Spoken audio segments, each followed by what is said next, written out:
Hare Krishna. Shri Isopanishad Mantra 10. Anyat evahur vidyaya, anyat ahur avidyaya, iti shushrumadhiranam, yenastadvichachakshire. Anyat, different. Eva, certainly. Ahuhu, said. Vidyaya, by culture of knowledge. Anyat, different. Ahuhu, said. Avidyaya, by culture of nescience. Iti, thus. Shushruma, I heard. Dhiranam, from the sober. Ye, who, naha, to us. Tat, that. Vichachakshire, explain. Translation and purport by His Divine Grace Srila Prabhupada. Srila Prabhupada ki jai. The wise have explained that one result is derived from the culture of knowledge and that a different result is obtained from the culture of nescience. Purport. As advised in chapter 13 of the Bhagavad Gita, 13.8 to 12, one should culture knowledge in the following way. One should become a perfect gentleman and learn to give proper respect to others. One should not pose himself as a religionist simply for name and fame. One should not become a source of anxiety to others by the actions of his body, by the thoughts of his mind, or by his words. One should learn forbearance even in the face of provocation from others. One should learn to avoid duplicity in his dealings with others. One should search out a bona fide spiritual master who can lead him gradually to the stage of spiritual realization, and one must submit himself to such a spiritual master, render him service, and ask relevant questions. In order to approach the platform of self-realization, one must follow the regulative principles enjoined in the revealed scriptures. One must be fixed in the tenets of the revealed scriptures. One should completely refrain from practices which are detrimental to the interest of self-realization. One should not accept more than he requires for the maintenance of the body. One should not falsely identify himself with the gross material body, nor should one consider those who are related to his body to be his own. One should always remember that as long as he has a material body, he must face the miseries of repeated birth, old age, disease, and death. There is no use in making plans to get rid of these miseries of the material body. The best course is to find out the means by which one may regain his spiritual identity. One should not be attached to more than the necessities of life required for spiritual advancement. One should not be more attached to wife, children, and home than the revealed scriptures all day. One should not be happy or distressed over desirables and undesirables, knowing that such feelings are just created by the mind. One should become an unalloyed devotee of the personality of Godhead, Sri Krishna, and serve him with rapt attention. One should develop a liking for residence in a secluded place with a calm and quiet atmosphere favorable for spiritual culture, and one should avoid congested places where non-devotees congregate.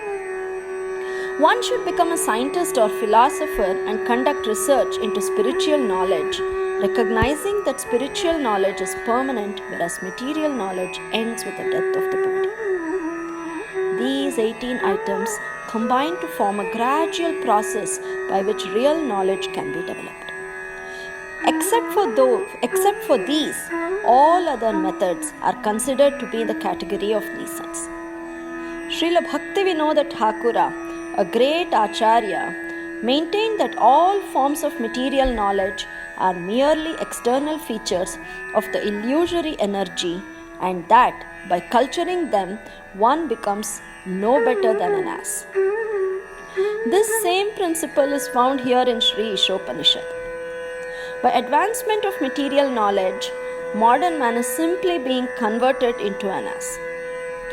Some materialistic politicians in spiritual guise decry the present system of civilization as satanic. But unfortunately, they do not care about the culture of real knowledge as it is described in the Bhagavad Gita. Thus, they cannot change the satanic situation. In the modern society, even a boy thinks himself self-sufficient and pays no respect to elderly men. Due to the wrong type of education being imparted in our universities, boys all over the world are giving their elders headaches. Thus, Sri Isopanishad very strongly warns that the culture of nescience is different from that of knowledge. The universities are, so to speak, centers of nescience only. Consequently, scientists are busy discovering lethal weapons to wipe out the existence of other countries. University students today are not given instructions in the regulative principles of brahmacharya, celibate student life, nor do they have any faith in any scriptural injunctions. Religious principles are taught for the sake of name and fame only and not for the sake of practical action. Thus, there is animosity not only in social and political fields but in the field of religion as well. Nationalism has developed in different parts of the world due to the cultivation of nescience by the general people. No one considers that this tiny earth is just a lump of matter floating in immeasurable space along with many other lumps. In comparison to the vastness of space, these material lumps are like dust particles in the air. Because God has kindly made these lumps of matter complete in themselves, they are perfectly equipped with all necessities for floating in space. The drivers of our spaceships may be very proud of their achievements, but they do not consider the supreme driver of these greater, more gigantic spaceships called planets. There are innumerable suns and innumerable planetary systems also. As infinitesimal parts and parcels of the Supreme Lord, we small creatures are trying to dominate these unlimited planets. Thus, we take repeated birth and death and are generally frustrated by old age and disease. The span of human life is scheduled for about 100 years, although it is gradually decreasing to 20 or 30 years. Thanks to the culture of nescience, befooled men have created their own nations within these planets in order to grasp sense enjoyment more effectively for these few years. Such foolish people draw up various plans to render national demarcations perfectly, a task that is totally impossible. Yet, for this purpose, each and every nation has become a source of anxiety for others. More than 50% of a nation's energy is devoted to defense measures and thus spoil. No one cares for the cultivation of real knowledge, yet people are falsely proud of being advanced in both material and spiritual knowledge. Sri Isopanishad warns us of this faulty type of education, and the Bhagavad Gita gives instructions as to the development of real knowledge. This mantra states that the instructions of Vidya, knowledge, must be acquired from a Dhira. A Dhira is one who is not disturbed by material illusion. No one can be undisturbed unless he is perfectly spiritually realized, at which time one neither hankers nor laments for anything. A Dhira realizes that the material body and mind he has acquired by chance through material association are but foreign elements. Therefore, he simply makes the best use of a bad bargain. The material body and mind are bad bargains for the spiritual living entity. The living entity has actual functions in the living spiritual world, but this material world is dead. As long as the living spiritual sparks manipulate the dead lumps of matter, the dead world appears to be a living world. Actually, it is the living souls, the parts and parcels of the Supreme Living Being who move the world. The Dhiras have come to know all these facts by hearing them from superior authorities and have realized this knowledge by following the regulative principles. To follow the regulative principles, one must take shelter of a bona fide spiritual master. The transcendental message and regulative principles come down from the spiritual master to the disciple.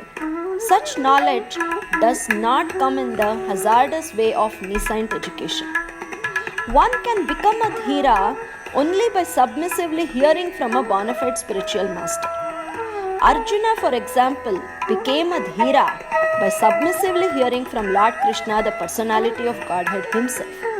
Thus, the perfect disciple must be like Arjuna, and the spiritual master must be as good as the Lord himself. This is the process of learning Vidya, knowledge, from the Dhira, the undisturbed. An Adhira, one who has not undergone the training of a Dhira, cannot be an instructive leader. Modern politicians who pose themselves as Dhiras are actually Adhiras, and one cannot expect perfect knowledge from them. They are simply busy seeing to their own remuneration in dollars and cents. How then can they lead the mass of people to the right path of self-realization? Thus, one must hear submissively from a Dhira in order to attain actual education. Hare Krishna.